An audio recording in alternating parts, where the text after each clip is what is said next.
Welcome to Contigo in this new episode for young adults. In today's conversation, our host Yoli Barragan has Karen Carcano as a guest to have an honest, clear, and uplifting conversation about singleness and relationships within the church. And they will share some tips to use when facing temptation in our walk with Jesus. Stay with us because Contigo starts now.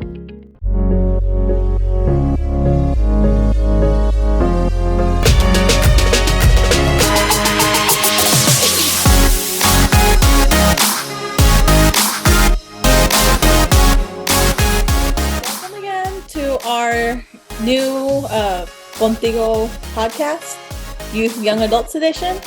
Today we're gonna be doing the young adults part of this. My name is Yoli, for those who forgot who I was.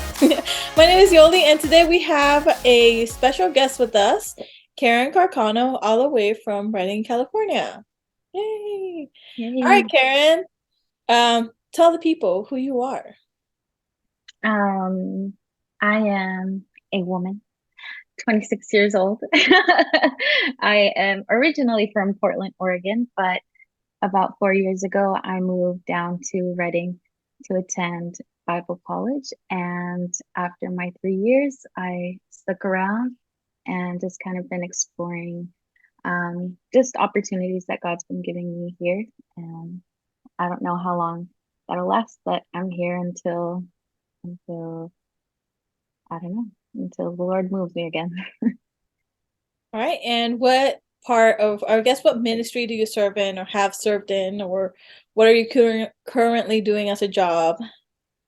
So when I was back home at my home church, I was part of worship team and young adults team and occasionally youth group.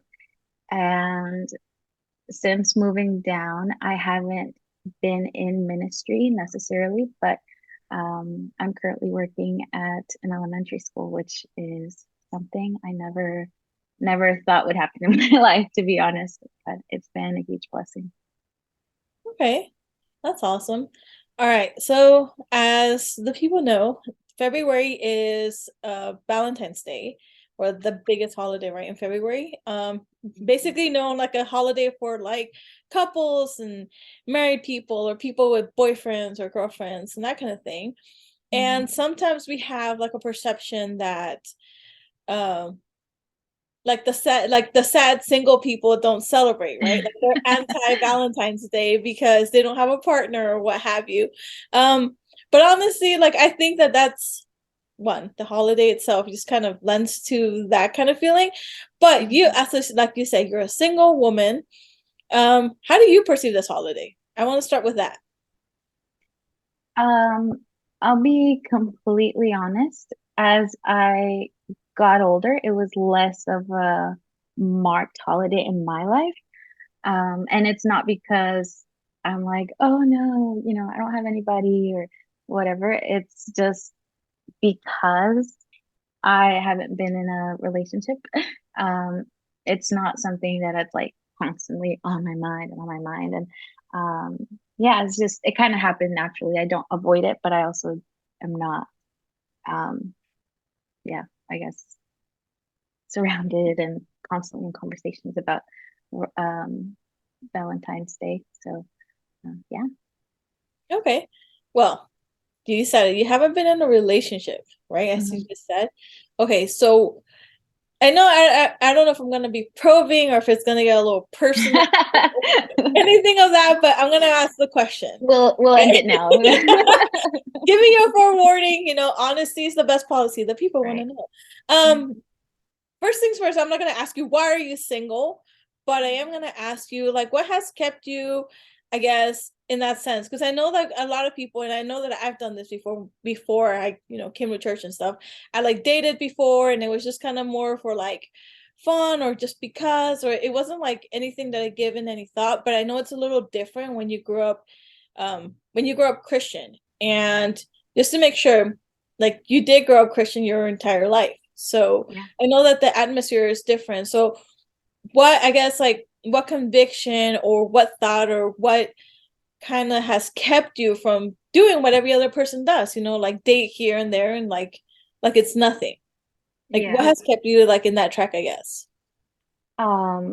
It's gonna sound very silly, but I honestly think it's a big combination of I'm just really introverted. And I don't know, it's just it hasn't been something I pursue and like I'm really intentional about like, oh, I'm gonna go out there and meet somebody. It's just it hasn't it's not part of my personality or who what I'm like.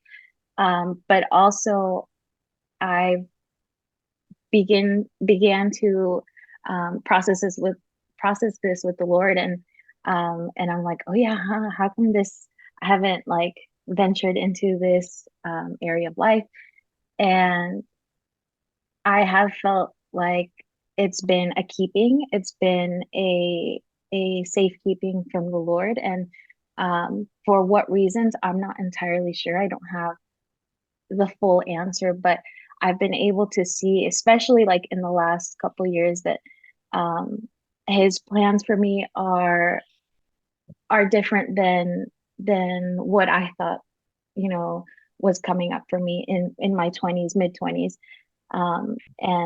And sometimes I can bring it back to like, oh, if I had pursued a relationship earlier in my life, if just things were different, would I still be here? And he can work, wherever you're at in life. He can use you, he can lead you, and he can take you on adventures and all of it. But it oftentimes it just means it'll look different. And so, yeah, that's where that's what I feel like is kind of like what my journey has been like, and maybe why I am where I am.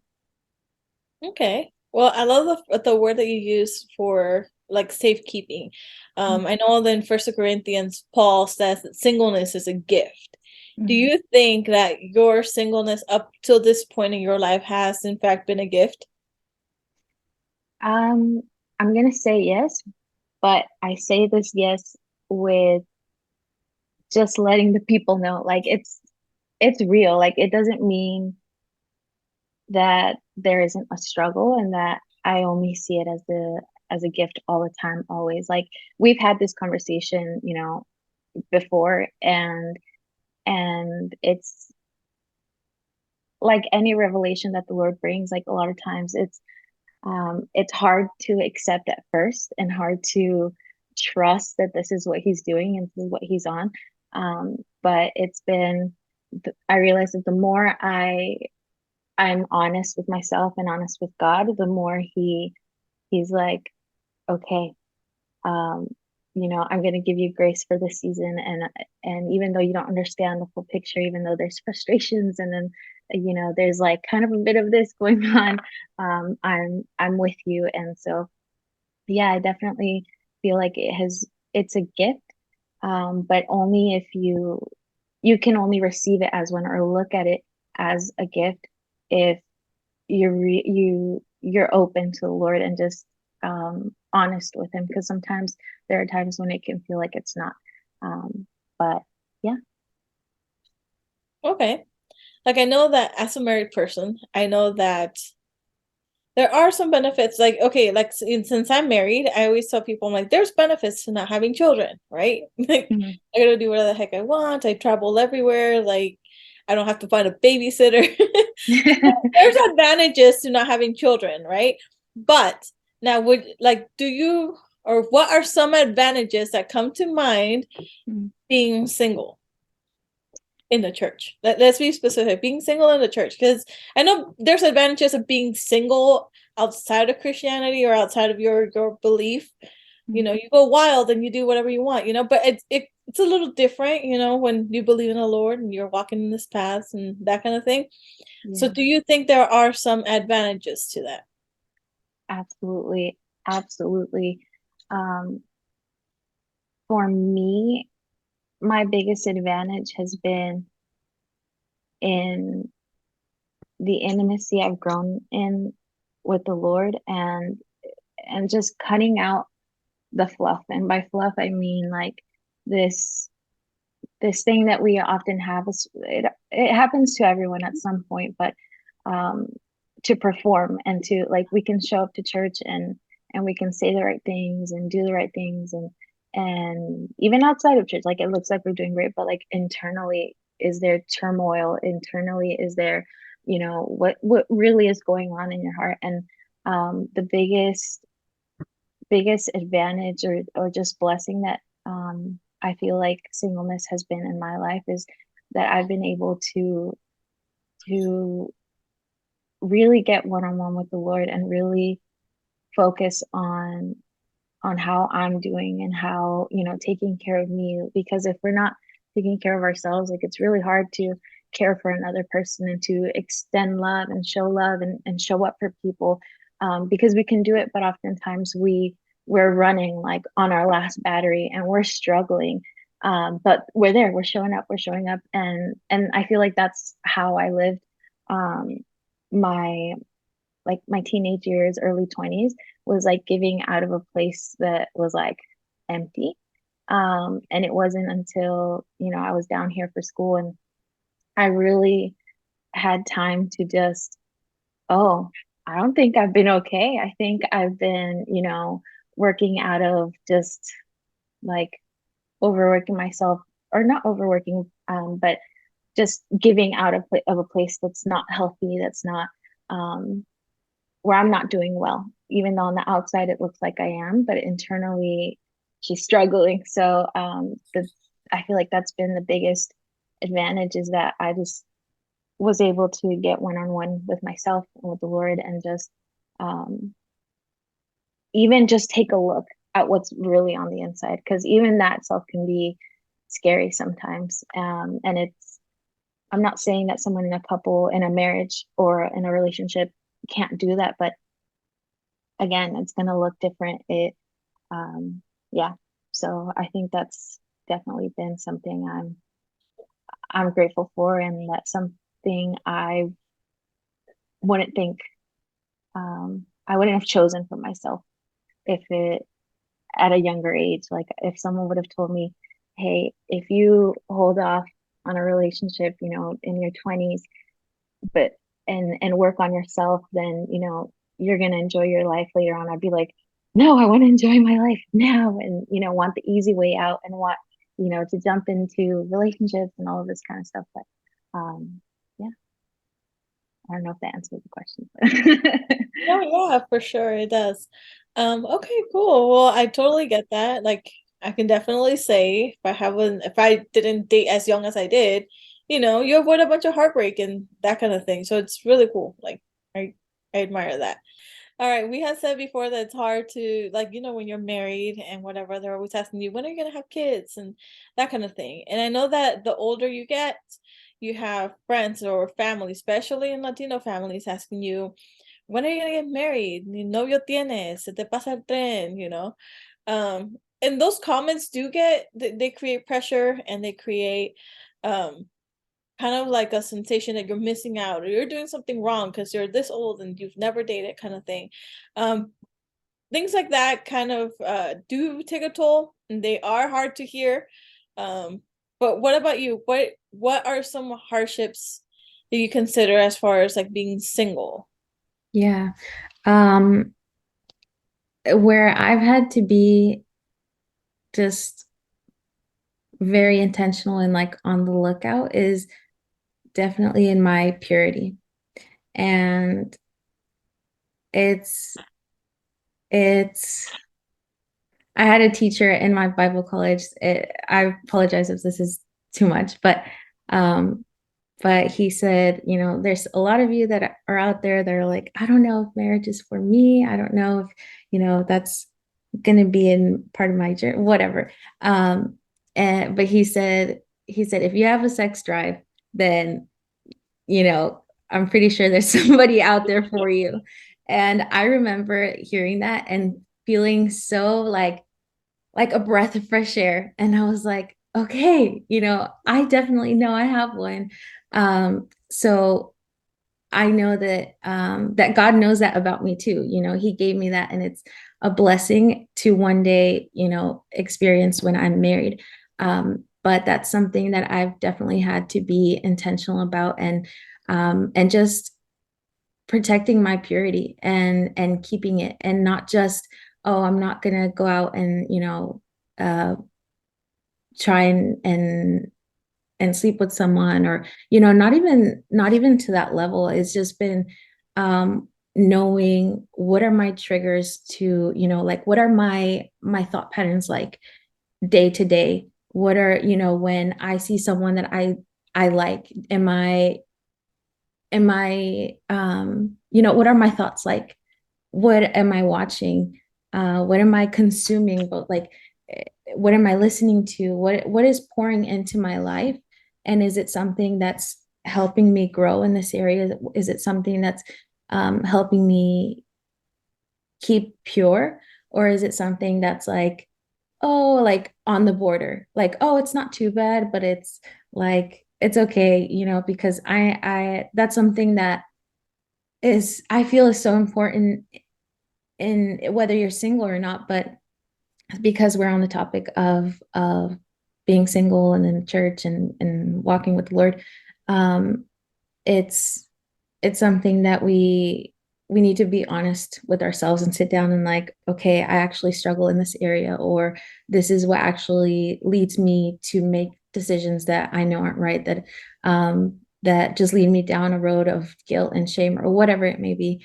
So that's definitely something that I would say my younger self would say it was the hardest thing. And now I I see it as it's just different. Welcoming the Lord into that and being honest with him, like, Lord, there's this really big need, there's this really big desire that I have, but I can't pretend like it doesn't exist, and I can't pretend like it's not real.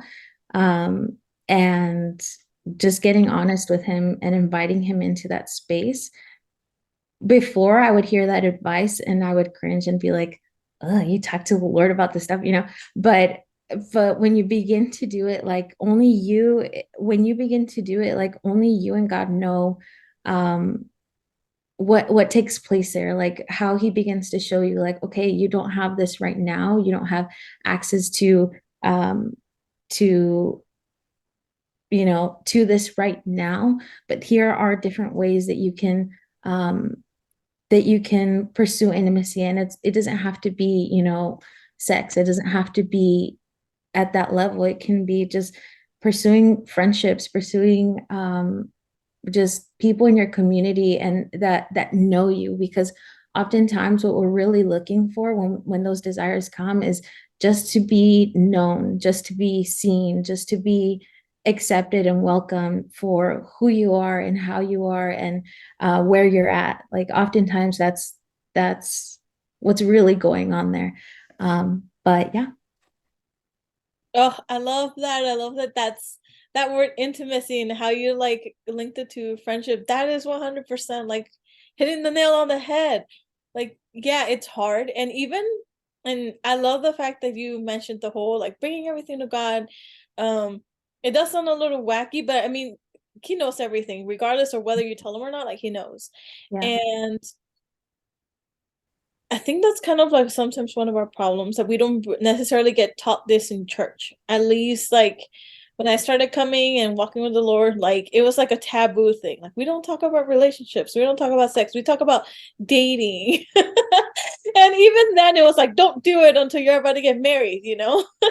So but yeah, it's true. Like, whenever we have like urges or that kind of thing, it's seeking that intimacy, seeking somebody that does understand or takes us as we are. And on that note, what are some practical things? Like, I know that, like, at least for me, whenever I hear some advice, like pray, give it to the Lord and this and that, I also want to know, I'm like, okay, but what can I do right now? Right. Right, like what's something practical that I can do? What's something, or are things that you practically have done to kind of help you out, like when you're having a hard time, or when you have those temptations? And I do say temptation because every person walks through this. Like, we're all gonna be liars if we say no, that doesn't happen to me. Like, of course it happens. Even when you're married, it happens. So what are some practical things that help you, like when you're going through those seasons or those times or those random moments?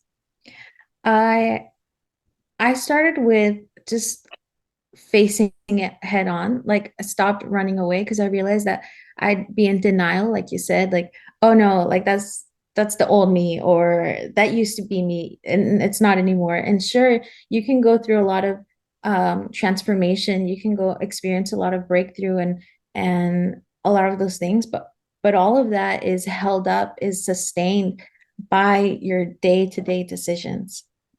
You know, if you receive prayer and you are set free from, you know, whatever sin, temptation you experience, um often I would say like 10 out of 10 times that's sustained.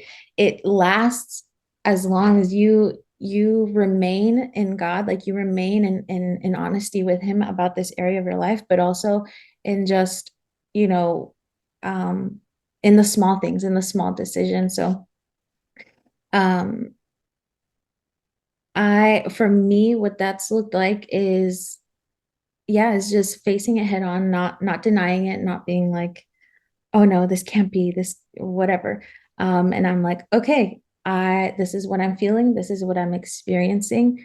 And I often, it depends on, you know, what my day is looking like or what that time of my life is like. But if I have the time, like I'm like, okay, is there something that led me to this point? And I kind of retrace my steps, like, oh, okay, am I in a time where I just started a new job? I don't know anybody here, I don't have any connections, I'm far away from close relationships, I don't really have access to those close relationships because, you know, time differences or just lifestyles are different right now. So is that an indicator that maybe I'm feeling isolated? Maybe I'm feeling like I don't have someone to be close with and honest with, or whatever that may be. And so could this be something that's triggering this desire, is to just, you know, be with people that know me and that see me and that I'm familiar and comfortable with. And if I don't have that time to sit down, and because often I write these kind of things down, so if I don't have time, or it's just not practical in that moment, um, I I change what I'm consuming, because oftentimes you could have music on in the background and it's like nothing, whatever, but you have to know what time you're in. Like there's times where you're just a lot more sensitive to those kind of things, everything that you're listening to and watching on your phone, and the little 5-second videos that you're scrolling through, and you think you scroll really fast, but then you don't realize like it's replaying in your head, you know, over and over again. So just again, getting intentional and not letting it be like on the back burner, like, oh yeah, that's like something that I struggled with before, but like not anymore, not, you know, not just trying to sweep it under the rug, but knowing like, no, this is just, it's um not something to be ashamed of, but rather just something that, okay, it's just part of where I'm at right now, that I just need to get like pay attention and look for the signs. And if, you know, I don't have, I'm at a friend's house, or I'm somewhere where I don't have control over what I'm listening to or viewing, then I personally, I just, in my mind, I'm just like, okay, like I repeat it over and over in my head, and I'm like, my heart is turned toward you, God, even in this moment where, you know, I can't change the conversation that's going in. If I can, you know, I walk away or whatever it is, but I just say to myself, like, God, my heart is turned toward you, even though I'm feeling this, and I want to go do this, and I want to act on the temptation that I'm having. I I know that my heart is turned toward you, and oftentimes that won't change something physically, but it definitely changes something in the spirit. And there's a grace that comes with that when you are right in the midst of your temptation, and you just say, whether out loud or just in your heart or in your head, like, Jesus, I need you, or whatever, you know, whatever you say, there's something that happens, and I feel like it invites God's grace to come in and strengthen you and lead you either out of that place, or just endure without giving in, without backsliding. Good. I love the whole being intentional thing. That is definitely key in doing something and confessing it with your mouth, like saying it out loud. I think that helps. Like I know that when I'm getting tempted, I'm like, oh Lord Jesus, help me. Like and I don't even see the whole phrase, but it does something. It triggers something. So that's awesome. All right. So before we end, we're gonna do like lightning questions here. Okay. So stay on your toes, answer the best that you can, and yeah, hopefully, maybe next time we have you on, we'll be like, yeah, I have a boyfriend kind of thing. All right. So all right. So question number 1, do you want to get married? Yeah, I do. All right. 2, are you currently looking for a boyfriend? I'm kind of like, if it happens, it happens. I'm not like going for it. You're not going for it. So you're saying that if it happens, somebody like talks and you'll be like, yeah, sure, why not? Yeah, someone's son, gentleman of a son, wants to talk, then let's talk. All right. So, all right, with that being said, what is your type? I don't think I have one. Okay, what are some characteristics then that you'll be like, okay, I could see that. Like I know when I wanted to marry somebody, I wanted someone that was like romantic because I'm a closet romantic myself, and the Lord provided. So what is something that you could say, man, this quality, like for sure? Strong, and I mean both physically, but but also just I don't know, in their personality, strong. And again, strong can mean different things for people, but just I don't even know, just strong, kind, noble, honest, man of integrity. I don't know. All right, I like it. You're describing a gentleman here. Cool. Okay, and then last question: what would be a perfect date for you? Oh, a perfect date. It would include good music, um, good food, and I think of the other person. I'm like, it's just somebody I can be myself around. Nice. All right. Well, thanks, Karen, for joining us. For the people watching out there, if there's any single guys out there, her name's Karen Carcano. Look her up on Instagram, Facebook. We're not here to make connections, but if you like what you saw and what you heard. But yes, thank you guys for tuning in to Contigo. Stay tuned for next month. Our youth group, it's going to be our youth group section, so it's going to be awesome. But they're just going to be leading that conversation there. And don't forget to follow us, and just also log into YouTube and see the rest of the stuff we got going on, because it's always good to get inspired and be motivated and hear from other people who are going through the same things as we are. All right, so thank you guys for watching, and we'll see you next time.